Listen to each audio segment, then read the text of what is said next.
खड़े हो जाएंगे और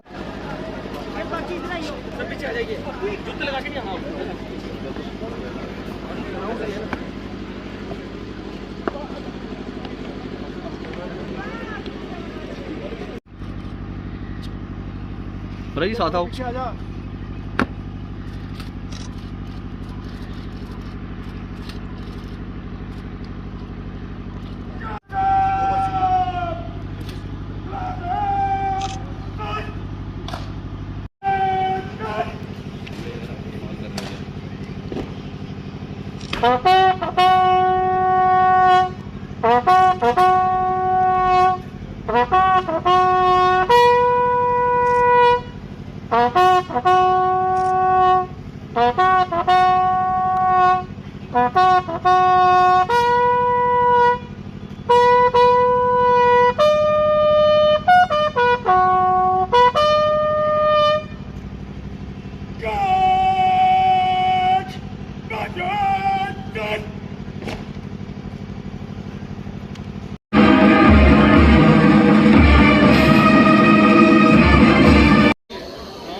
भागीदारी इस दीप प्रज्वलन के द्वारा जो इस कार्यक्रम का शुभारंभ हो रहा है, उस शुभारंभ में हम सब साक्षी हैं।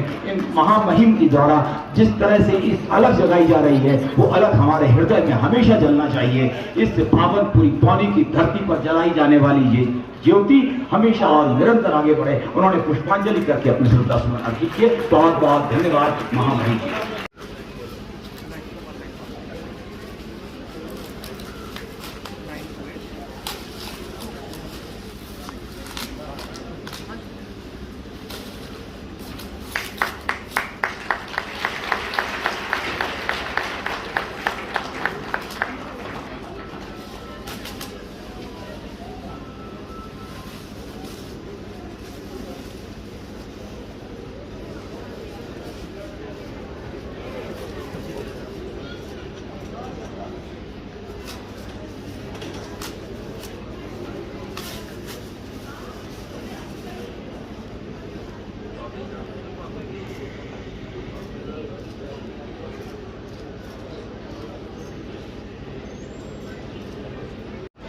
और जो बात अभी हो रही थी कि देश में जगह जगह पर महाराज जी इन वीरों के चिन्ह वार मेमोरियल का उद्घाटन करते रहेंगे, और जिस जिस स्टेट में जिस जिस जगह पे वो उद्घाटन होगा, वहां के महामहिम आकर के इसी तरह उसका उद्घाटन करेंगे।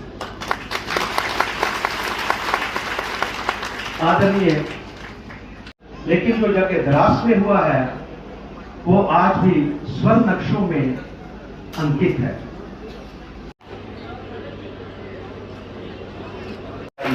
तालियों की जोरदार आवाज उनके हौसले को बढ़ाती है। और अब इसके बाद मैं आमंत्रित करता हूं ब्रिगेडियर हरचरण सिंह जी को कि वो आगे अति विष्णु महायज्ञ समिति एवं वीर नारियों के एम्पावरमेंट के लिए काम कर रही स्वयंसेवी संस्थाओं का भी आभार व्यक्त करना चाहता हूं। आपने वीर सैनिकों के परिजनों को जिस तरह से उनकी सेवा की है, जो त्याग किया है, उसके लिए राष्ट्र सदैव आपका कृतज्ञ रहेगा। जम्मू कश्मीर की धरती पर पिछले 30 वर्षों से पड़ोसी मुल्क द्वारा प्रायोजित आतंकवाद ने सदैव राष्ट्रीय संकल्प को चुनौती दी है, और इस चुनौती का डट करके जिस तरह से सेना के जवानों ने, हमारे सीएपीएफ के जवानों ने और जम्मू कश्मीर पुलिस के लोगों ने जिस बहादुरी से उसका मुकाबला किया है, मैं समझता हूं कि वो स्वयं में एक अद्भुत इतिहास है। ये भी सच है कि 5 अगस्त 2019 के बाद भारत के सम्माननीय प्रधानमंत्री आदरणीय नरेंद्र मोदी जी की दृढ़ इच्छा शक्ति के कारण एक ऐसा फैसला देश की संसद ने दिया कि आतंकवाद और उसको पालने वाले इकोसिस्टम के खिलाफ तेज कार्रवाई शुरू हुई। इस दिशा में अनेक उपलब्धियां सेना और पुलिस के जवानों ने, सीआरपीएफ के जवानों ने हासिल की हैं और पत्थरबाजी और हड़ताल इतिहास की बात हो गई। 32 साल बाद पहली बार इस शैक्षणिक सत्र में 198 दिन स्कूल ऑपरेशनल थे। बच्चों की पढ़ाई में कहीं कोई व्यवधान नहीं आ रहा। जम्मू कश्मीर प्रशासन भी संकल्पित है कि जब तक आखिरी आतंकवादी और आखिरी आतंकवाद के सरपरस्त समाप्त नहीं हो जाएंगे, तब तक न हम एंटी टेरर ऑपरेशन रोकेंगे, न ही इकोसिस्टम पर हो रहे लगातार प्रहार को धीमा करेंगे। एक लंबे समय तक यहाँ भय, भ्रष्टाचार और परिवारवाद ने समाज को खोखला करने का काम किया, लेकिन पिछले 2.5-3 वर्षों में व्यापक बदलाव हुए। समाज के सभी वर्गों की जिंदगी में सकारात्मक रूप से बदलाव आवे, इसकी ईमानदारी से कोशिश हो रही। मैं खासतौर से रियासी जिले का उदाहरण आपके सामने रखना चाहता हूं। 2019 के पहले साल में 125 से 150 तक प्रोजेक्ट पूरा हुआ करते थे, लेकिन पिछले वित्तीय वर्ष में रियासी जिले में मात्र डिस्ट्रिक्ट कैपेक्स योजना के अंतर्गत 1012 प्रोजेक्ट पूरे किए गए हैं। ये बदलाव 19 के पहले और 19 के बाद मैं समझता हूं कि आंकड़े स्वयं में गवाही देते हैं। इस साल रियासी प्रशासन ने 1500 से ज्यादा प्रोजेक्ट पूरे करने का लक्ष्य रखा है और मुझे विश्वास है इस लक्ष्य को पूरा भी करेंगे। पिछले वर्ष सिर्फ डिस्ट्रिक्ट कैपेक्स में रियासी जिले को विकास कार्यों के लिए 1125 करोड़ रुपए दिए गए थे, जो पहले के सालों की तुलना में 2.5 गुना से भी ज्यादा है। इस साल यह धनराशि बढ़ा करके 1183 करोड़ रुपए कर दी गई थी। प्रशासन को भी पारदर्शी बनाने की हर कोशिश हो रही है। ये व्यवस्था बना दी गई कि पौनी ब्लॉक के गांव के नागरिक अपने मोबाइल फोन पर देख सकते हैं कि उनके गांव में विकास के कौन कौन से काम हो रहे हैं और उस पर कितने पैसे खर्च किए जा रहे हैं। गांव की ताकत, गांव का सामर्थ्य एक साथ एक संपदा की तरह हर परिवार को विकसित बनाने में योगदान करे, इसके लिए पैसा और संसाधन दोनों ही जुटाए जा रहे हैं। आजादी का अमृत कालखंड रियासी एवं जम्मू कश्मीर के नागरिकों की आकांक्षाओं की पूर्ति का कालखंड है। उनके सपनों को साकार करने का कालखंड। एक सामान्य और सम्मानपूर्ण जीवन जीने के लिए नागरिकों के रोजमर्रा की जिंदगी की आवश्यकताओं की पूर्ति, ये प्रशासन की सर्वोच्च प्राथमिकता है। मैं मानता हूं कि सामान्य नागरिकों की सेवा उनके स्वावलंबन से बढ़कर के कोई दूसरा तीर्थ नहीं होता, और पिछले 2 सालों से लगातार पूरी सामर्थ्य के साथ समर्पण भाव से उस संकल्प को पूरा करने की कोशिश की जा रही है। आज जब मैं जम्मू कश्मीर को स्वाभिमान के साथ सफलता की नई ऊंचाइयों को छूते हुए देखता हूं, तो स्वाभाविक रूप से एक बात ध्यान में आती कि जम्मू कश्मीर के नागरिकों का भी इसमें बड़ा भारी योगदान। एक जमाना था जब जम्मू कश्मीर में 8 से 9 हजार प्रोजेक्ट पूरे होते थे यूटी कैपेक्स में, और 50,000 से ज्यादा प्रोजेक्ट एक वर्ष में पूरे हो रहे हैं। ये बदलती हुई स्थिति निश्चित रूप से निवेदन करूंगा, यानी आज के इस पवित्र अवसर पर जब हम अपने अमर शहीदों को याद कर रहे हैं, उनसे ये प्रेरणा लेकर के कि नहीं, इस राष्ट्र के प्रति, इस मातृभूमि के प्रति हमारा भी कुछ कर्तव्य है, हम उन कर्तव्यों को पूरा करेंगे। अध्यात्म उपनिषद कहता है कि अगर जीवन भर कोई साथ देता है तो वो सिर्फ मनुष्य का अच्छा कर्म है। इस यूनियन टेरिटरी के उज्जवल भविष्य के लिए हम जनसामान्य के आदर्श, जनसामान्य के सामर्थ्य को लेकर अच्छे कर्म की भावना से आगे बढ़ें, ये मेरा आप सबसे निवेदन है।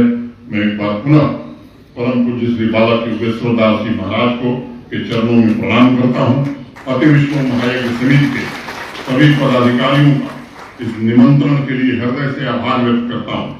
अमर जवान शौर्य स्थल पर मातृभूमि के प्रति कर्तव्यों का पालन करते हुए अपने प्राणों की आहुति देने वाले वीर जवानों के प्रति श्रद्धा से नतमस्तक हूं। हमारे जवानों ने हमेशा भारत के तिरंगे की शान रखी। हमें भी ये व्रत लेना है कि हम अपने राष्ट्रीय ध्वज को कभी झुकने नहीं देंगे। मातृभूमि की रक्षा, उसकी अखंडता की रक्षा हम सब भी हर कीमत पर करेंगे। फिर से एक बार सभी वीर शहीदों को, वीर माताओं और वीर नारियों को प्रणाम करते हुए मैं अपनी बात पूरी करता हूं। बहुत बहुत धन्यवाद। जय हिंद।